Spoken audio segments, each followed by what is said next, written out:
The O'Neills of Castle have been here for a very, very long time, and I'm the latest member of the family to live here, and I've been living here for 50 odd years now. This was one of the larger estates in Northern Ireland, although of course you're basically left now with the old domain. And fortunately the family always took forestry very seriously. And my son's now in charge, and he tells Scottish Woodlands what he's prepared to live with. My name is Brian Malcolmson. I work for Scottish Woodlands, and we manage Shane's Castle Estate in County Antrim. We have managed the estate since approximately 2001. There are approximately 316 hectares of woodland on the estate, of which 60% of those consist of broadleaves. What we have here is really the first stage in our annual selective felling operations, where we come in and I myself mark all the trees which are to be removed. We do use a harvester and forwarder, but we also have an excavator digger with timber grapple, and also a chainsaw operative as well. The harvester and forwarder harvest and fell as many of the smaller diameter trees and conifers as they can. We also harvest the lop and top on the ground.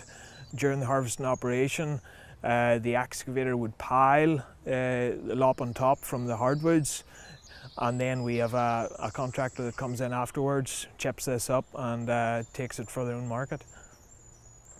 The Scottish Woodlands have a large merchant base. 90% of the poorer grade hardwood on the estate is sold into the firewood markets.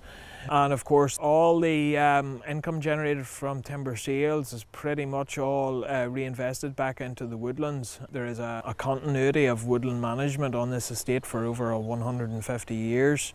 So we're really just continuing on from that, what previous generations have done. But there's such a variation of age, size and structure on the woodlands in this estate. The gamekeeper manages a very successful pheasant shoot every year. Last season's shoot was the second best since he's been here. So I think that just speaks for itself. It goes to show what we're doing is right. It is improving the woodlands in terms of wildlife and for the game shoot as well. Before we carry out any operation, there's a great deal of planning that goes into it. We liaise with the estate owners, we liaise with the gamekeeper, environmental bodies as well, to make sure that what we're doing is satisfying the needs of all those stakeholders, and basically all comments are taken on board and built into the planning of the operation.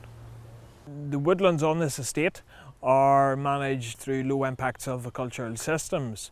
The reason for this goes back a few years. Not just our client at Shane's Castle, but other clients were telling us that they weren't overly happy with reinvesting a significant proportion of their timber sales income back into replanting costs. Of course, this was a time when continuous cover forestry was in its infancy. And we decided just to implement the low-impact silvicultural systems, and it's working well. It is maximising timber income whilst also reducing expenditure in terms of replanting and replanting costs. In the future, I imagine the woodlands will have a much greater size and age class than what they are today. We have kick-started the process of restructuring the woodlands on the estate. It will improve. If we're entering into broadleafed areas such as this every 10 years, you should be seeing, in theory, 10 different size and age classes within a 100-year period. And so far we actually have got that on many of the various compartments. So that's the way I would like to see it.